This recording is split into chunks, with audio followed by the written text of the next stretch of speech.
It is written, 1,000 souls are worth less than one good soul. For I will ransom a pure soul, even if many have strayed. This ancient promise intrigued me. How could the worth of many be outweighed by one? My search for the truth led me to SPES BONA, Latin for good hope. What began as a quest for understanding goodwill soon unraveled into a journey through history, art, and theology, revealing a darker, hidden story. The trail began in Tokyo, where I uncovered an ancient manuscript bearing the phrase SPES BONA alongside cryptic symbols.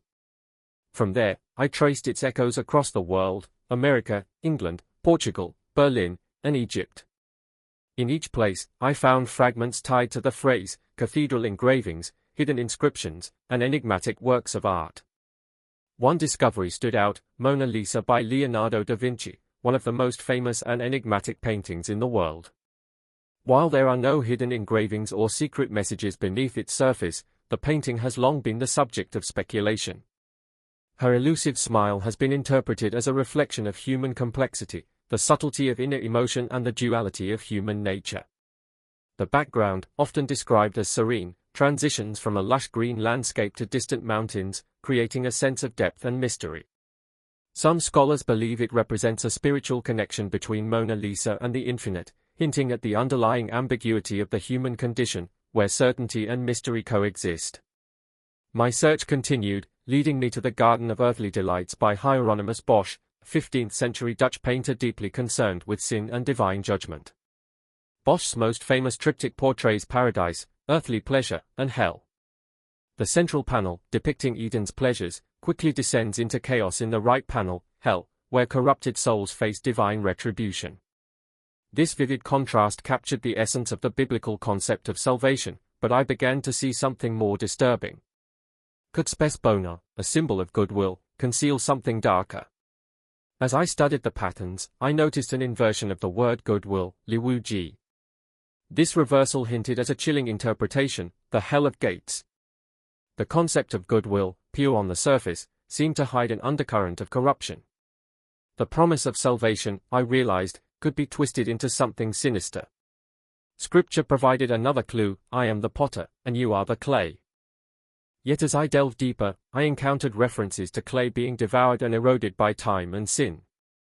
The earth, once molded by divine hands, now seemed to crumble under the weight of human hubris.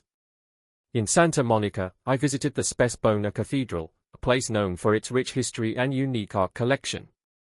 Inside, I found a sculpture often linked with Da Vinci's name. However, this was not a depiction of Mother Mary, but rather a well-known work by Donatello, Mary Magdalene. Donatello's interpretation, created in the early 15th century, is a stark contrast to traditional representations of holy figures, as it depicts Mary Magdalene in a penitential and almost ascetic form, rather than the idealized Marys commonly seen in Renaissance art. This particular sculpture is housed in the Museo dell'Opera del Duomo in Florence. Though revered, the figure's portrayal, marked by wear and subtle imperfections in the marble, spoke of deeper layers of meaning. It seemed to reflect an ongoing struggle with misinterpretation, revealing hidden truths about Mary Magdalene's role in Christianity, often overshadowed by her more saintly counterparts. The numbers 666, 786, and their prophetic implications haunted my findings. Bosch's Garden of Earthly Delights, once seen as a warning against indulgence, now seemed to reveal markings that linked it to the Antichrist, whose influence distorted the promise of salvation. 1,000 for one, a distorted interpretation of divine justice. Goodwill twisted into pride, a symbol corrupted by arrogance. Hope into despair, the promise of salvation turned into a snare. SPES BONA, the supposed beacon of goodwill, had been hijacked.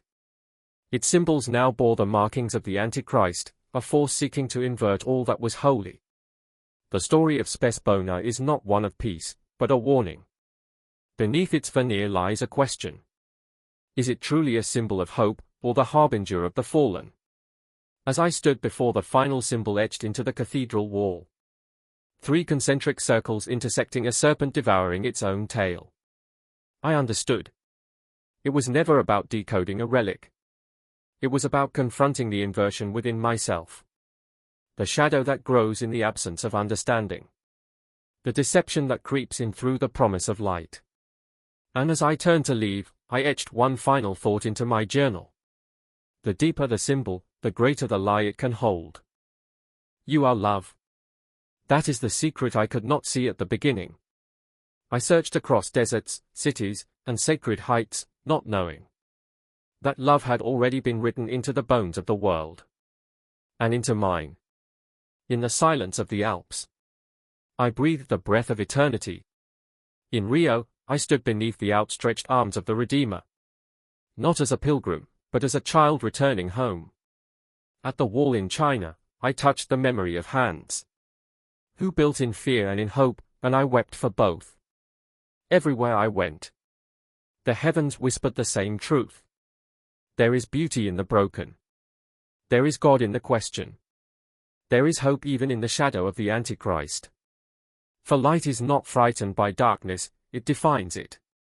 The numbers still echo in me. 3. The divine breath, the holy triangle. 6. The fall, the flawed reflection of man. 9. The bridge, the sacred spiral, the turning back. They are not codes, but communion. They are not riddles, but reverence. SPES BONA, good hope, was not a destination. It was a mirror. Twisted, it shows the hell of gates. A warning that even hope can rot if it forgets its source. I now know. Faith without truth becomes fantasy. Hope without humility becomes pride. And love. Love without God becomes nothing at all. But love with God, it becomes etorpa. It becomes the place beyond places, where all things return and are made new. And so I close this journey with no final answer. Only the awareness that the journey itself was the answer. Etorpa is not the end of the road. It is the breath after prayer. It is the song behind silence. It is the spark behind every star. I offer you this last thought, drawn from the footprints I leave behind. Places I've been and the people I've met. Each one a reminder that, no matter where we come from or what we believe, we are all part of something beautiful and eternal. Jaden Dean.